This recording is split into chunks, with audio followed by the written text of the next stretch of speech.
৪ ঘণ্টা পর বরিশালে অনির্দিষ্টকালের জন্য ঢাকা ধর্মঘট প্রত্যাহার করে নিয়েছে বাস শ্রমিক এবং মালিকরা। এ বিষয়ে বিস্তারিত জানাতে বরিশাল থেকে আমাদের সঙ্গে সরাসরি যুক্ত হচ্ছেন সহকর্মী সৈয়দ মেহেদী হাসান। মেহেদী, ধর্মঘটের সবশেষ পরিস্থিতি এবং ওখানে যদি কোনো অনাকাঙ্ক্ষিত ঘটনা ঘটে থাকে বিস্তারিত আমাদেরকে জানাবেন।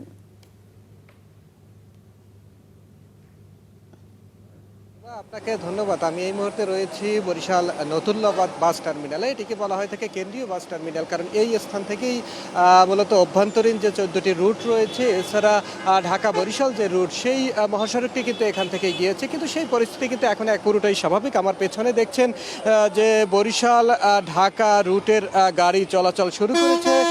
ঠিক 4টা 13 মিনিটের সময় এখান থেকে গাড়ির চাকা ঘোরে। এর আগে কিন্তু ঠিক যে স্থানটিতে রয়েছে এর ওপারেই 3 হুইলার অর্থাৎ মাহিন্দ্রা, স্থানীয়ভাবে সেই মাহিন্দ্রা চালকদের সাথে বিরোধ সৃষ্টি হয়েছিল। আজকে সকালবেলায় আমরা যতটুকু জানতে পেরেছি যে সকালে বরিশাল স্বরূপকাঠি রুটের বানারীপাড়ার শিমুলতলা স্থানে সেখানে 3 হুইলার অর্থাৎ মাহিন্দ্রা চালকের সাথে বাস চালকদের হাতাহাতি হয় এবং মারামারি হয়। সেখানে গাড়ি ভাঙচুর করে 3 হুইলার চালকরা। এর প্রতিবাদেই কিন্তু দুপুর 1টার দিকে বরিশালের এই স্থানটিতে এসে সকল রুটের গাড়ি বন্ধ করে দেয় বাস চালকরা। তারা আড়াআড়ি করে গাড়িগুলো রেখেছিল। এর প্রেক্ষিতে কিন্তু দক্ষিণাঞ্চলের যতগুলো রুট ছিল সবগুলোতেই গাড়ি চলাচল বন্ধ হয়ে যায় এবং এই বন্ধের প্রেক্ষিতে হাজারো মানুষ দুর্ভোগের শিকার হন। কিছু মানুষ ঢাকা থেকে এসেছেন, কিছু মানুষ বরিশাল থেকে ঢাকায় যাচ্ছিলেন,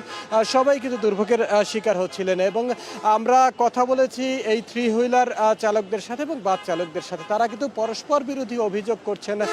বাস চালকরা বলছেন যে তাদের যাত্রী 3 হুইলার চালকরা নিয়ে যান, আবার 3 হুইলার চালকরা বলছেন যে তারা আসলে বাস চালকদের কারণে সড়কে গাড়ি চালাতে পারেন না।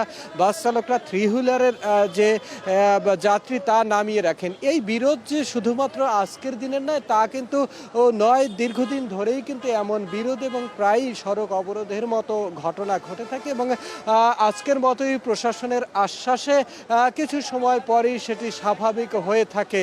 যদিও সাধারণ মানুষ যেটি বলছেন যে এই অবস্থাটির উন্নতি করা দরকার এবং সাধারণ মানুষের স্বস্তির জন্য হলেও স্থায়ীভাবে সমাধান করা দরকার। কারণ এই দুটি পরিবহন সংশ্লিষ্টরা যখন কোনো ধরনের আন্দোলন করেন, তাদের মধ্যে যখন বিরোধ তৈরি হয়, সেই বিরোধের কারণে খেসারত দিতে হয় সাধারণ মানুষকে।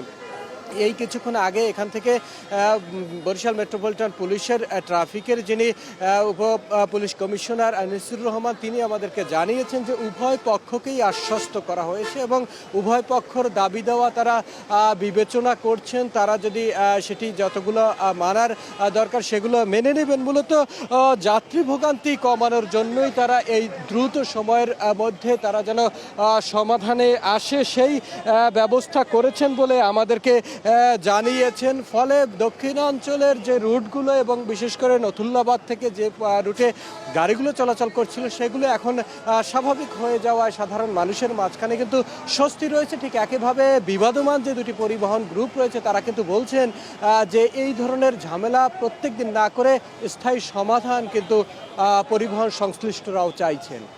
বরিশাল থেকে এই ছিল আমার কাছে সর্বশেষ। মেহেদী, আপনাকে ধন্যবাদ।